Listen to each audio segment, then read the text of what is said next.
Shalom bande ko bozolanda biso en direct liboso ba télévision na bino na émission na biso pe émission na bino libota na Nzambe une âme pour Jésus. Eza bongo ngai ndeko na bino frère Papi Muvama o bomesana kolanda tango nyonso pona masolo etali libota na Nzambe pe bana na ye. Na pokwa lelo bande ko tozwaki ndeko Odi Kabango asela koyamba biso epai na ye pona masolo o esengeli ya tina na bino bana na Nzambe tuna na bino botunaki lelo tango ekoki boyoka biyano nango boso ya ba télévision na bino. Alors na rozamu zindo mingi penza te to na koloba mingi te na kotika ndeko Odi yemoko a se présenter pour confirmer réellement que zali vraiment yemu tazali boso na bino ba télévision. Donc Odi bonsoir. Bonsoir papa. Merci ko yamba biso ne sika na yo lelo. Libota na Nzambe ba sepela ki koyoka yo penza mingi ba yoka koloba na yo ba moi mituna mike ezalaki penza pona na tina ya musique na yo zo sala na lokumu na Nzambe. Alors, donc il faut se présenter bande ko ba yoka yo boso ba télévision na bango. Na pamboli Nzambe pour na circonstance o et na rencontre oyo. Ngai nazali votre frère Odi Kabango, naza chantre, serviteur de Dieu mais au moyen de la musique. Donc c'est un peu ça. Ndeko Bolandi ndeko Odi a se présenter. Ndeko Odi to banda vraiment masolo na biso ndenge sengeli. Donc tongi to kota na mwa mozindo muke bande ko basa ko bituna mingi babi mais frère kombo na ye Odi Kabango. Est-ce que kombo na Odi origine nango eza est-ce que zaka na kombo moko te boye ya bongo lango komi Odi ou bien za na kombo mususu to kombo ne penza kaka yango na Odi oyo papa na mama ba pesa ye. Ah merci beaucoup, gloire à Dieu. Na pamboli Nzambe vraiment makasi parce que eza kombo moko koloba nini ça vient de l'Éternel. C'est l'Éternel qui m'a permis qui était va passer comme moi Odi. Mais en réalité ce n'est pas Odi. C'est auditorat militaire. Donc l'endroit où bachaka bande okanga ba policier, ba soldat, ceux basali mabe moko quelconque, ba okanga bango batie bango na kata prison wana. Donc endroit wana nde babengi auditorat militaire. Bon à l'époque fait père nangai azaki officier. Bon ça bandai ko sala garde im tazaki chef et ça là que mutu moko azai na problème na ex-président ou le fait président akufa bakanga qui vraiment azai vraiment important qu'il fallait ba auditionner mais mutu wana na prison akufa ki era kufi wani au sala que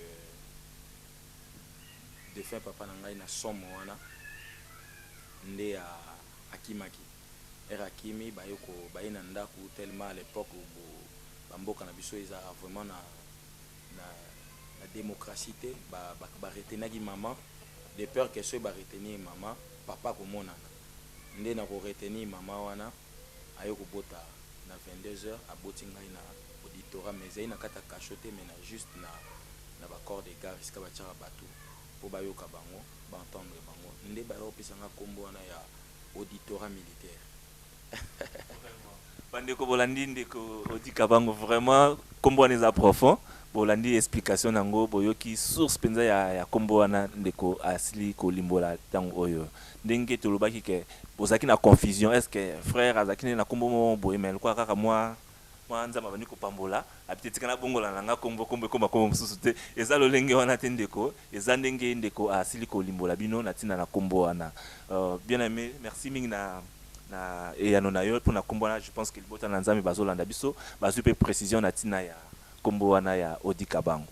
Bon kombo ko continue musika te pour kombo ya Kabango bino mo boyebi eza ba kombo na biso to zaka na moi to toute explication nango zate o boyebi tina nango bo comprendre signification nango Nzamba zo lokumu.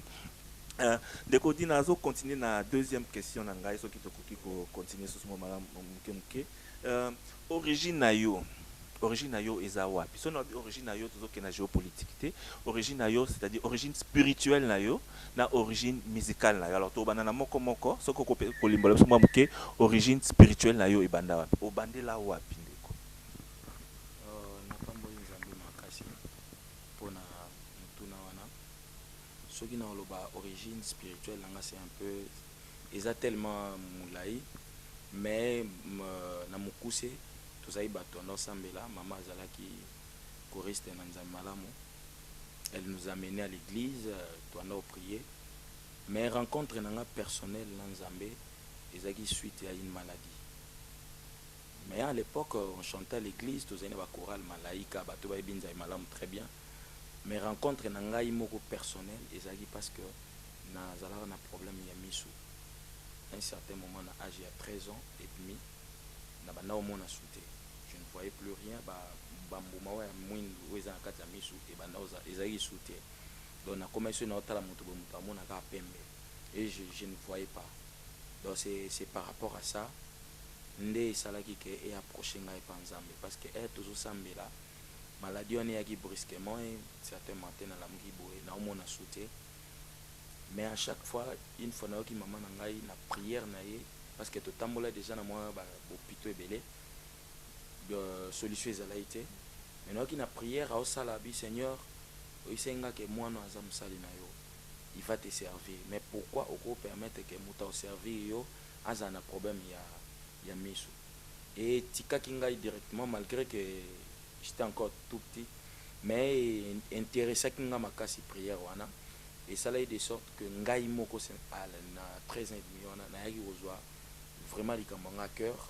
J'ai prié pendant la nuit na esi Nzambe na biete si tu me fais encore grâce et te na mona parce que avant je na manda mona si tu me fais encore grâce que na mona lisusu ngai na osaelo toute ma vie. Donc ezalaki lokola ve moko na saki pa ya Christ pa Nzambe mais sauf que après un certain temps ba menga na moi ba hôpital ba quelques hôpitaux mais marchagité un jour quand le matin na banda na butu na bondela makasi na tongo nango na bimi parce que na nova n'est pas tante na ngai na bimi pona ke ko se soulager na sima na lopango na yazaki na ba locataire nde to benga epa biso ba na Congo ils avaient un locataire moi c'était un pasteur Paul Chimpango Kankonde à une église naé mais à chaque fois na norme na bango je ne m'intéressais pas à l'époque parce que tante na ngai catholique parce que na lungu pas maman zaki mutanza malamu na pas tante pour une raison petite donc avec un catholique je ne partais plus à l'église dans la côté na na vie parce que na ndo ba shit très bien na mi côté na na monde ba shit et tout na vie et na comme beta musique tellement za une belle voix na comme ko beta nga musique à mokili ya ba quartier na l'époque mais pasteur wana en oleka nzamba solo la ina pour na ngai alakisa ki origine ya ba combat ba problème nyos tout pena signification pourquoi il fallait qu'il n'ait pas kaka na prison. Donc c'était parce que Dieu voulait me mettre un peu à part. Tout ça qui to botama ki na bandeko biso nyos tout mais ngai ezaki moi particulier parce que azaki na mission moko spéciale pour moi. Yanga na bando sa ke vie na ngi bando za ka différent na ba frère na nga na ba sœur na ngai. Donc ndé aya ko me ko sola na ngai singa oui mais si tu viens à l'Éternel, il va te guérir. Pour mona. Mais tellement souci na ngi za ina mona. Je suis vite allé na ke na oyeba so à l'époque wana na komba mon église tellement za ina don oyemba na fongosi chorale to bandi ko yemba na kati ya chorale ndé 4 matin na lala na ndako na lamuki na moni misu na zongi normal donc na zongi moni misu na zongi normal mais à l'époque tellement j'étais dans un mois mukié c'était vers 15-16 ans quelque chose comme ça parce que na umele na problème misu mais na s'intéressait vraiment ma capacité qui na servir encore l'Éternel jusqu'à ce que na robeta bashit na ngani na robeta na bukana ki loboko nanga oyo na été sur caméra ko zongo na bukana loboko nanga do loboko nanga ya juste suka awa iko koma necho ikomi boete o suka awa mais ba tellement ebimisa ki ba os ezaki libanda et tout moyen ko ekata na bukana mo ba place ebele moyen ko zonga loboko ezonga normal bo ezala isute et comment il problème que fallait ba kata loboko bon métier après ça nga kisi à l'époque wana ba tinga kisi moko boye ka usa poto na 3 jours après to kende lendemain après 3e jour ba kata loboko na yoki lisusu voix wana ya mama na ngai e banor ba ke mwana oyo azakis oyebsenga ka oza musali na yo na zuka la prière wana na bi Seigneur si tu me fais grâce encore que loboko e kata na te je vais te servir. Ezaki neti prise na omo bozwa ki bien ndenge. Bon, ezaki prise mais ezalaki na bande ko comprendre que c'était le temps de Dieu. Tu vois parce que dans la vie il y a des gens, il y a des serviteurs de Dieu msunzamba bengi bango na kimukolo a comme na 50 ans nzamba bengi. Mais so tangi par exemple le cas à Jérémie, nzamba zo isi abi avant kutokota libuma mama na o na yebaki yo. Donc mais ngai ce qu'on a bandai ko comprendre que je suis encore trop jeune nanga moi mukie magamba d'église, qu'est-ce que je vais faire. Mais na ndai ko comprendre que c'était le temps de Dieu. C'était le temps de Dieu pour moi. RIE au sala bongo toke l'hôpital. Médecin déjà a traité o azwaki kana ngai ayeba ekende to ya faut pas kata loboko. Mais to komi amoni ngai na kitisi loboko atie ngai singa moko boye na tia loboko boye. Mais na longoli singa wana na kitisi loboko. Era moni ngai ya gangi. Ah mais non, tu ne pouvais pas faire ça parce que le boko non des gens ils a bien té. Ce qu'on a c'était mais ngana mo le boko nanga ils a bien. Mais na oka passe. Mais tu as bien mais je comprends aussi. Non comprendre le mot. Atininga ba ke kotsa na radio ba ke kotsa radio. Mikuwa wana ebuka na kiona. Ezongi yango moko. Ezongi yango moko na ba place médecin ba yeli examen atangi yango abi non, je crois pas. Atindi biso sous l'hôpital central à l'époque mama emo. To kekuna ba salinga sous ba examen radio ba kangi ba photo aya tali mikuwa ezongi. Ai singa bi soki bosambelaka. C'est que o eza miracle. Mais ceux qui bossent la raté, c'est que moi no yo azana quelque chose na kati na ye, il faut boluka boyeba. Et là on ninja parce que banda na banda musala na médecine non nakuta na kaya boité. Mais pour que na zo risque té na métier nanga, na zo tia plâtre pendant 6 mois. Ezaki ya okata le boko et changer na plâtre. Donc c'était vraiment une des raisons où ça là que pousse ngai vers l'éternel. Donc depuis na kotaki na musala j'avais 16 ans jusqu'au en tout cas, votre Nzambe, bandeko bien aimé, bolandi vraiment l'état toli oyo ndeko odi a siliko pesa biso awawa a limboli vraiment en détail et loko nini oyo memaki pene na nkolo. Bien aimé soki yo esiko zali ozape na situation moko boye oyo pasa nango trou o pasa nango pena na bomoyi na yo OK nzamba sala yo grâce moko particulier ndeko pourquoi ko vana na ndako obombi masoloso na motema na limbola libota na nzambe pe tant yo ko limbola parmi bato ba kolanda yo misusu ba koza na même situation to ba situation différente mais oyo kaka longi ke sala ke nzambe vraiment a cha loboko na kati na bomoyi na yo limbola na libota na nzambe pe bana na nzambe kopambola na tina ya masolo wana tozongeli ndeko odili susu pona mituna na biso en tout cas ndeko témoignage na yo et toucher penza biso na motema to continuer na mituna o elandi na suka penza kuna ndeko olobi tango zo sola na biso awawa que o sala ki pe tango moko nzamba zo pambola yo mais na age na ya bolenge o bandev mako chango penda ko remaka ngo penda mingi te mais moko banai no pe ozongi no pe na musique ya mokili moko ozongi na musique ya nzambe basiko to ko yeba musique yango siko yeba ndaki est-ce que zali kaka don moko nzamba chaki kati na yo bandai ko sala ma yo moko comprendre ki yango to bien ezalaki déjà que bandai ko ke d'église to quelque part to zaki na moi groupe moko boyo bandai ko yemba déjà ezalaki ndenge ni.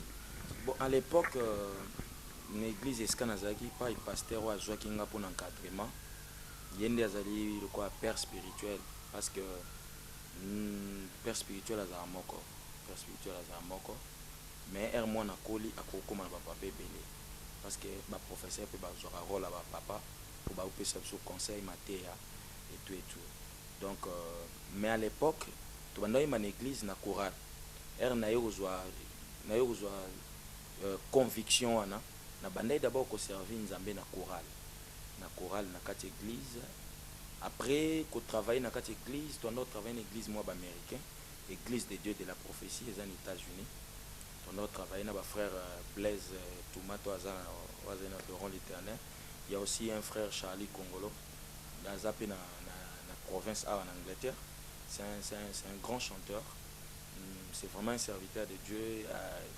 Présence naïve vraiment dans quatre églises qui vraiment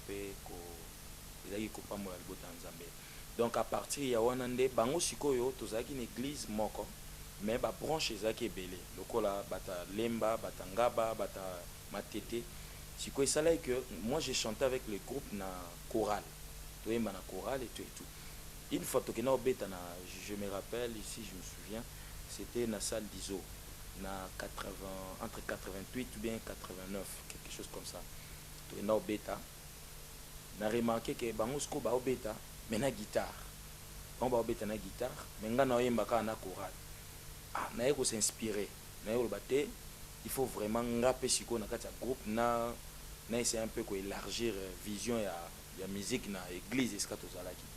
J'ai commencé à apprendre la guitare. Na banisco ko la guitare et tout, mais j'ai parti aussi et pas frère Charlie comme il y a zaidi à moi avance par rapport à la guitare. Abandé pour pesa nga moi ba note à l'époque na grand frère nanga mususu Mbuta Kamoka parce que tozana banga vini moko yepe na ndok de temps en temps azo pesa nga ba moi ba note. Après un certain temps n'a remarqué que na vie nanga ce que bandi ko manquer quelque chose, mais je n'avais pas la vision que na yemba anasa album té na tunique na bandi ka oso na mais tozo yemba mais bango moi ba ye na nzembo même souci beaucoup te na ba convention ba croisade ba yemba nzembo mo boy na boyo kangote. Bon mais ce à l'époque ngai c'est une toye mais faut to interpréter kaka banzembo ya OEC bima na yo zo school kanisa bité il faut ngape score na no sa banzembo na ngamoko. Mais à l'époque nando za ka moi na zui bible na zui moi verset mo boye na bando yembango na omeka na guitare mais au moins na meki wana et où y a une église bobé tiens moi ba ici oh mais c'est trop bien gros anaïdete c'est trop bien. Donc heure to naye na nzembo mon église to meki ko yemba nzembo so batuni biso ah nzembo aboyembi wana bozwa ngala bitenga mna komi yango ah pasteur avait content a dit non nous okoma bien vraiment il faut forcer tanga bible mingi tozali na convention moko na côté à ozone na bosani salle wana ezali salle moko ya MPR à l'époque tokenda osala manifestation moko kuna toyoyemba nzembo na nga moko masi ya yokama topeti yango namoni na bafrère mosusu bagroupe nde toza à l'église ah mais tomoni bolongwe na système ya choral